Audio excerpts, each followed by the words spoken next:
will see all of you. Thank you for clapping so loudly. And we feel very encouraged. There was a joke. You should have clapped now if you didn't already. That's fine. That's fine. That's okay. I mean, this is a statistic that you would have heard a lot in marketing meetings or in PPTs. India is the youngest country in the world. 65% of our country is under 35, out of which 50% is under 25. That 50% is not millennials, who have been accused of ruining the world and the industries at large. It is actually a new generation of young Indians called the Gen Z, who are actually going to be the largest youth workforce in the world this year, beating China. The Gen Z is actually very different from any generation before. First, again, I'm going to give you a very cool statistic that you can probably put on your next sales deck or the next marketing deck, which is that in 2018, Gen Z who were born in 2000 turned 18, which means that they became the first adults of the 21st century. But what's cooler about them is the fact that until Gen Z happened, think about it, no Indians have ever actually had anything in common with each other. Nothing. Caste, community, color, creed, political opinion, we know that's not true. No Indians have had anything in common, but the Gen Z has one thing that has made them homogeneous, that they have in common. You're all kind of born digital natives.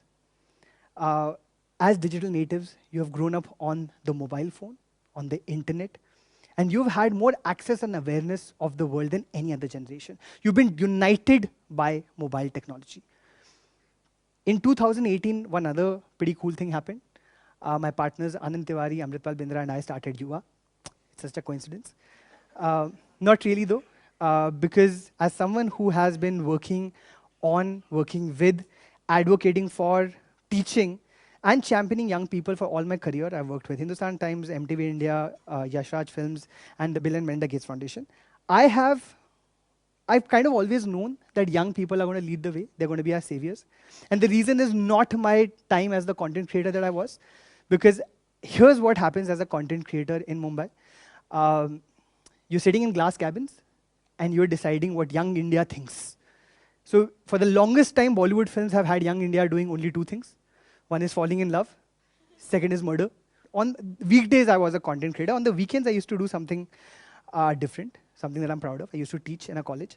For 7 years, I was teaching in a college in Mumbai. And I very soon realized year after year that more than talking to my students, what was transformative was this revolutionary thing I did called listening. It turned out to be a disruptive method of teaching. Because I realized that more than anything else, young people are not given the respect of being heard. All I started doing was this project in my class, which we later called the Kindness Project, where I'd ask all my students to tell their stories, and we'd all listen. And my students would speak up. You give the respect of hearing to young people, and they are going to speak up. And they spoke up about loneliness, depression, mental health, to serious things, even further serious things like sexual assault, racism, misogyny, everything. But what would happen next was catharsis. Because when you hear someone's story, you understand them. When you hear someone's story, you can't judge them. When you hear someone's story, you can't hate them. So a class full of judgment would actually become a very empathetic class that was bonded together because they just listened to each other. And I realized that perhaps if we started listening to people outside of our glass cabins and outside of Bombay, across the country, maybe we were onto something. Maybe we would understand something about young people. There's a lot of things I learned, lots and lots of stories that I found. But the biggest thing that I learned was why I am here today. It is that this generation, the young generation, is going through a crisis, and that crisis is loneliness. And this crisis is because we are not listening. So there are a few things that I found out. Number one thing. Now I'm going to try and explain to you as a millennial, right? When I was growing up as a millennial, my parents said, do engineering. I said, I will not. They said, what will you do instead? I said, I don't know. Because I am the last generation of people who were born in a world before the internet. When my parents said, what would you do instead? I did not actually know. I was a rebel without a cause. Chetan Bhagat bhi nahi aata us time par. So I had no clue to show to them, dekho, ye bhi ho sakta hai, and uske baad kuch aur ho sakta hai. So I'm an engineer. I'm a cliche, obviously. But here's the thing about this generation, right? Imagine there's a kid, a boy who likes another boy, goes to his parents and tells them that I think I like boys. What does that mean? And the parents, Indian parents say, that means nothing. You are supposed to like girls. This is all bullshit. But this boy has this magic device. It's called Google. He goes online, he searches boy likes boy, and he gets this beautiful term called LGBTQ. And he realizes that his life has been a lie. And that's the difference, right? These kids know their identity. I was trying to find mine. Millennials were trying to find their identities. These kids know their identity, except that they live in a world where young people are not allowed to have the identity they want. They're supposed to have the identity their parents want and society wants. And how do you grapple with that? When you live in a society where your identity is pretty much in flux. You are not allowed. Where earlier we were scared of, millennials were scared of log kya kahenge, this generation is worried about parents kya kahenge. Which means the generation gap that has always existed between parents has now become a communication gap. The children now understand that their parents don't understand. And that's turning things really, really bad, right? Because I've heard, I kid you not, so many of these young people across the country saying things like, I've never heard my parents say, I love you to me. Now add patriarchy to all of this, right? What patriarchy does is it tells young women still in India that the only reason you're alive is so that you can get married one day. Young girls are still being judged on their color of their skin, on the looks, on their body size. Fortunately, they have gender equality, feminism, and they're fighting back. Young boys, on the other hand, got no such memo. So they still believe that their entire ambition in life is to make money and settle down. Nobody's talking masculinity. Nobody's having a conversation about that. So they're clueless. See, what happens with boys is young boys are kind of told that you are a man. You have to keep everything inside of you until one day you grow up and die of a heart attack. You know, girls, unfortunately, in our society are told, but what will you do by expressing? Because you're a woman, like, wow. So nobody is allowed to express. And this, we are talking about two mainstream genders. Now imagine the third gender. What are they going through? Now, add to all of this, the world that we live in, right? We are constantly aware at any point of time that we could all die right away, either because of climate change or because of something Donald Trump tweets. But millennials have long pretended that everything is awesome. We have gone on Instagram and shown the world that everything is great, guys. We don't put up the stories that are happening within the stories we put up. The real stories are happening outside of them, which is why younger people are looking at those stories. We had the pressure of success on top of us. These kids have the pressure of happiness. Because they're just like, wait, everything needs to be awesome. Like every generation passes down inspiration, our generation has actually passed on depression.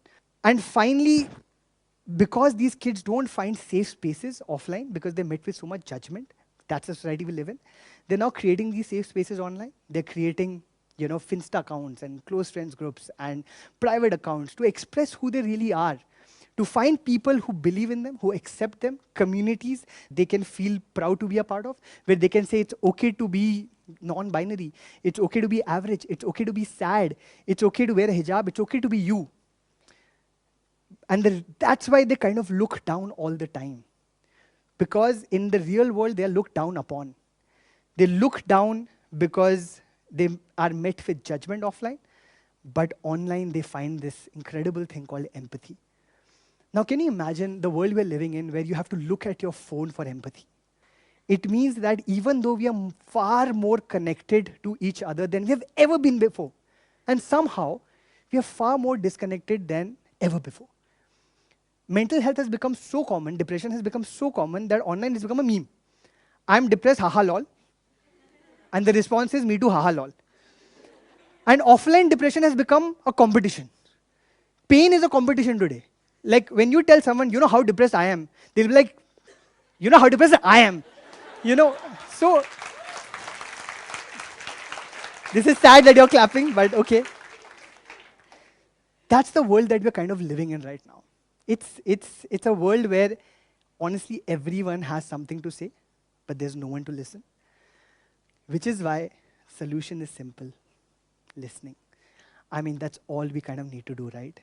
And you think vulnerability is scary and it's weakness. No, it's actually strength. People look at people who are vulnerable and look at them with their inspiration to other people. Here's the reason why I understand it's not easy to speak up. One being the fact that in our country, there's this phrase called "Badon ki izzat karo." Have you heard that phrase? Respect to elders. Has anyone wondered why the phrase doesn't go respect everybody? Sabki izzat karo. और छोटों की तो बिल्कुल मत करो, लात मारो youth को, है ना? Kick the youth, slap the youth. Nobody really cares. Why is that? Because in patriarchy, we want to put this gatekeeping that if you try to speak up, you will be told you can't because respect your elders. So which is why young people are not speaking up. When they speak up, there are other problems. You know, there is gatekeeping on the voices that can be heard. You're having a TEDx right now. How many of you from MICA are speaking at the TEDx? I'm not talking about the alumni. How many current students? 0. Why is that? Because again, success is different. People who are given a voice, people who are allowed to have a voice, are those who are supposed to find, who are supposed to fit between these margins of what success is supposed to be. Designation hai na, to success ho gaya. You know, if this person has reached a certain designation in their life, has made a certain amount of money in their life, has these 4 or 5 things that they have done, which you can show off on a advertising or a marketing campaign, then yes, that person deserves to be heard. What kind of a bullshit is that? Right? I can promise you, everyone in this room has stories inside of them. There's so much in your life that you have overcome. Every one of you, if you come here and start telling your story, everyone's going to be clapping because you have overcome something and it deserves to be heard. But we don't give that value to you because success, apparently you're not successful enough. Now add to this, I understand, I've talked about offline judgment. Of course, there's online judgment as well, which is trolling. Easiest thing to do in this world right now, make a fake account, tell someone you're an idiot. But here's the thing, and this is what I've realized after going across the country last year. Trolling and judgment online also comes from pain on both sides. There is pain from the person who's trying to speak up, who's never been heard before. And there's pain from the other person who's stopping you from speaking up because you're just like, well, I didn't get heard. How can you have a voice then? And this pain is a vicious circle. We're in a vicious circle of pain. We are not hearing anyone's stories because you're just like, my story has not been heard, so why do I hear yours? But then no story gets heard, and no story gets told, and nothing ever changes, and everything remains the same. And that's a terrible world to live in, right? It's simple. The solution is simple. Listen. If you're an older person, if you are a parent, I know none of you over here are, but if you were, I would say listen to young people. Then give them the respect of being heard. They all just want to belong. They all just want to be accepted for who they are. And if you listen to them, they are going to feel less lonely because they will feel that you are with them in whatever they're going through. If you're a younger person, I would say listen to your parents as well because they have conditioning that has happened that has made them how they are. Unfortunately, the onus of empathy is going to be on you. They are not going to understand, perhaps. But maybe after multiple conversations, they may. But unlearning is very difficult, so give them a chance. If they don't understand, you know what's cool? You have each other. Just listen to each other. How many of you can truly say that you know the story of the person you've been sitting in a classroom with for the last 2 years? Literally, how many of you can say that? And I've gone to so many campuses and I've heard that hardly anyone sort of speak up when I say that. Do me a favor, here's something cool that you can try out. I'm sure you guys live in a hostel. Tonight, when you have nothing more to do, or tomorrow when you're free, just go to the room of someone you don't know, knock on their door and be like, listen, we've been together for 2 years. I don't know anything about you. Can I listen to your story? Can I know your story? You know what's going to be amazing? They will tell their story to you. And then this is the beautiful thing about stories. When you tell your story, somebody wants to know yours as well. Or they want to tell theirs as well. Stories empower more stories. Listening empowers more listening. Good stories empower greater stories. You listen to someone's story, and they will want to hear yours.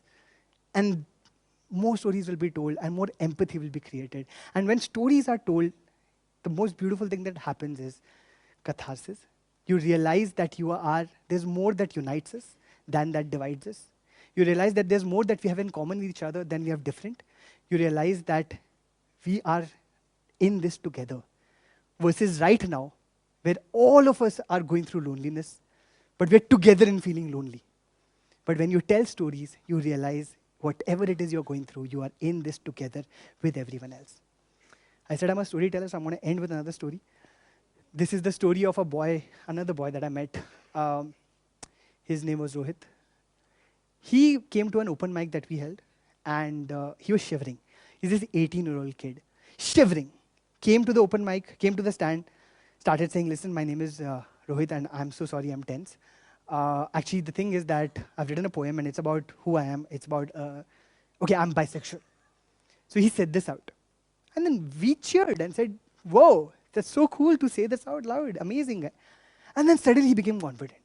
He's like, oh my God, there's only one person in my entire life who has cheered for me being bisexual. Thank you guys, this is amazing. Suddenly he got confident and he wanted to tell his entire story. And his story was, I mean, it's heartbreaking but also inspirational in some way. At 18, at 17 or something, he told his parents that he's bisexual. His parents thought that there's something wrong with him. They said that he should get himself checked. His parents kicked him out of their house. He was living in a hostel with somebody else at that point of time. They said the society is never going to accept you. Society is never going to accept you. Log kya kahenge, right? So he said, that's okay. I have one friend in my life who accepts me. And I'm cool with that. There's someone who loves me, and that's enough for me. I don't need anything else. So this boy was bravely living on his own, and managing life on his own. But when he said this story, he said it with so much heart and so much passion that when we put this story online, and we do that on our platform, so we hear the stories, record them, put them online after taking consent, we put it up online. The way he spoke, the things he said, he spoke about how he was bullied when he was in school, how he was flashed by somebody else when he was in school. The way he spoke, it touched so many different people that when the story went online, thousands and thousands of people sort of reached out to him to say, it was the first thing ever of ours that went viral. Lots and lots of people reached out to him to say that, listen, your story is amazing. Thank you so much for sharing it. You are so brave, you're so kind, you're so cool, you're so courageous. There are people who said, listen, I don't understand what LGBTQ means, but I love you, man. There's the bully that he spoke about reached out to him to say, I am so sorry for bullying you. I did not know what you were going through. But what's beautiful is what happened next. This boy, encouraged by the fact that so many people listened to him and so many people gave him love and likes, this boy printed out all the DMs that he had got on Instagram. He put them on a scrapbook and he went back home to his parents and said, well, you said to me, society will not accept me. Look at this. Society has accepted me.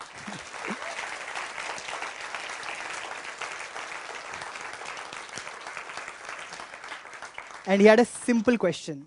Why can't you now? His father, being a product of patriarchy, said, I won't, and just left. His mother, on the other hand, he said, read through every one of the DMs that he had gotten, cried for 15 minutes, went to him again, held his hand and said, I'm going to try now. And this is what stories can do. This is what listening can do. This is what empathy can do. So there's one thing that you kind of need to take away from this is listen to each other, share your stories, and you will perhaps feel a little less alone that you've always felt so far. Thank you so much for listening to me. Very kind.